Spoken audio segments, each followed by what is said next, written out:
Yeah, kia ora everybody. Chris Farhi here, Bayleys Insights Data team. We're actually sitting here with Victoria Bidwell from Hi. Bayleys in Takapuna. Yes. Kia ora Victoria, how are you? Very well, very well. Cool. Yep. So we're here to talk about the North Shore high-end waterfront market. Right. Now we've got a great location for this video. Victoria, whereabouts are we? Today we're at 13 Stanley Point Road. This is a very special property. It's got a lot of unique features. It's got over 1,400 square metres of land. It runs all the way from the road down to the water. You can't see the beach from here. It's not a clifftop property, it's actually a beachfront property. Yep. But it is elevated above the seawall, so there's never been any issues with big tides or anything like that. Yeah. And the property consists of, you've got a separate 2-bedroom cottage and 3-car garaging, and then a 4 or 5 bedroom house depending on how you want to configure it. And lovely wooden steps that take you down to the beach. It's pretty cool, right? Yeah. You can just sort of meander around the property, little cottage at the front, which is quite cool. It's very, very lovely. It's quite hard to photograph, so when Yep. people get here, they've been incredibly surprised about how amazing it is. And it's very unique to have a property where you can walk down onto your own little beach and you've got views of the city as well. Great city views. Yeah, and of 100%. course, you know, there's a bus that picks you up and takes you to every Devonport ferry. You can be in the city in 15 to 20 minutes. You mentioned earlier that the market has been pretty resilient around here. So we've obviously seen that pretty sizable correction that's come through the general sort of mainstream market.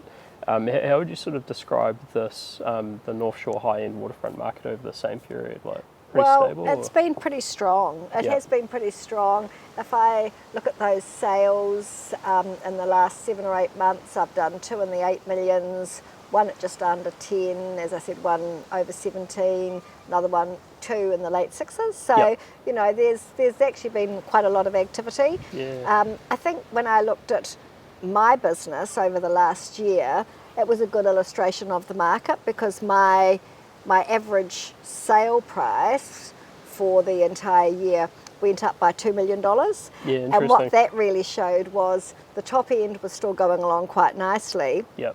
but a lot of the mid-market stuff that I normally do quite a big bulk of had really slowed right down. Yeah, okay. Yeah, so that makes sense. Yeah. I guess as well in this market, it's very sort of the properties that are selling at any one point, there's only a small handful, right? And so Yeah. when they do come up, people are going to look at it pretty seriously as Yeah. opposed to just sort of generic mainstream housing. Yeah, and this house is a great example of that.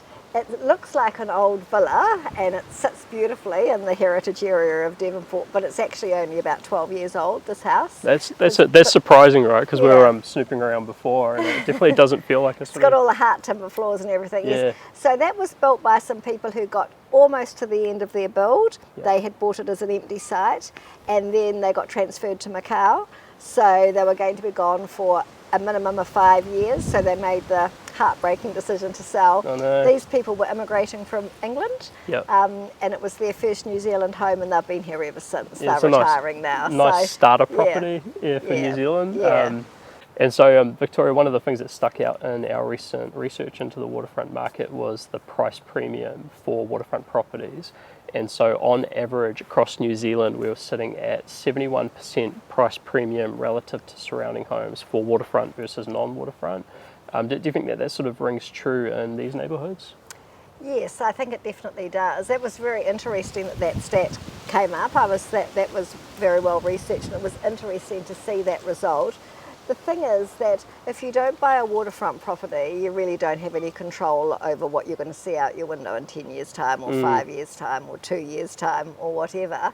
And so the difference between a property one back and a property directly on the water is very significant. And I would have thought that 71% would be representative also of what's happening over the shore. And I think Yeah. that sort of went pretty much across the whole country on all price ranges, lakes, rivers, sea. Yeah, it's pretty consistent. It was interesting to see those premiums, and I think you're right. Like when you look at a high-end property, that idea of not only the amazing view, you know, like we're looking out on the sea at the moment, Yeah. the city and everything, but also that idea of the long-term protection of the view is obviously really important, because the last thing you want to do is sort of pay for a view and then find that you lose it.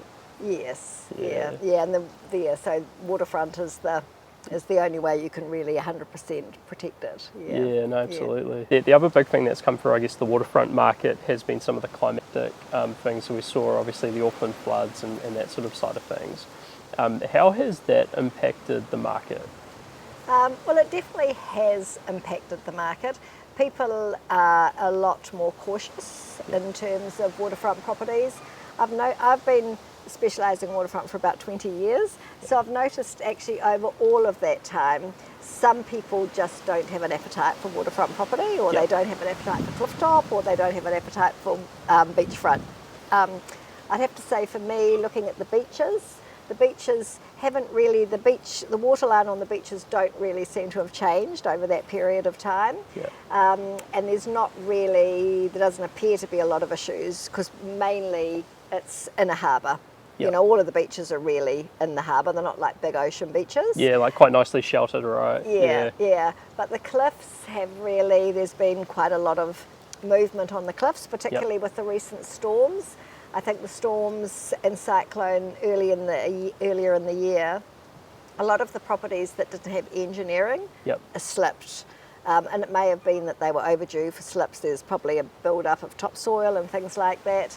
Historically, people didn't used to be allowed to prune their trees on the cliff tops, and so some of the trees have got very big, and if they go down, they take bank with them. Oh, so just like a big heavy thing at the edge of the cliff. With it, and then you get high winds and water laden. Now everybody's allowed to prune their trees every year, so moving forward, you know, with better engineering happening and being able to prune trees, that should be less of a problem for people. Yeah, and so that seems quite interesting, right? So we sometimes see, like we've seen in other markets, like commercial property with seismic and that type of thing, when a risk comes through the market, the buyers basically become more selective about what's going on. And so you tend to get these like two-step markets. I guess in this case, if you've got good engineering, you've got the right sort of setup, then you're probably all good.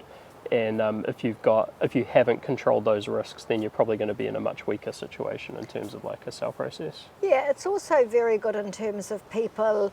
I mean, clifftop does have a lot of advantages. You're elevated, you get outstanding views. You often have bigger pieces of land where you can have pool and everything else. I think for existing properties, it's actually quite a positive, because the councils are now very, very fussy and they'll restrictive. be like more sensitive about building. And the cost of engineering and the setbacks from the cliff and all that type of thing to keep it safe mean that building on the cliff is an expensive exercise. So people can buy better than they can build in terms of expense. Interesting as well, because I guess it's going to constrain your supply as well. And you get into properties like this, pretty amazing, right? Like the sea view and I guess as well the privacy of being particularly on the cliffs where you don't have sort of anyone around here, right? Yes, and this, I mean, a property like this is very, like affordable for a number of people, this property. It's got a GV in the early 6s, so it's a lot of value and a lot of view and a lot of lifestyle on direct waterfront for that sort of investment. Yeah, no, it's stunning. Well, look, we'll wrap it up here, so thanks very much for chatting, and good luck with the sale. Thank you. Yeah, sweet. See you guys.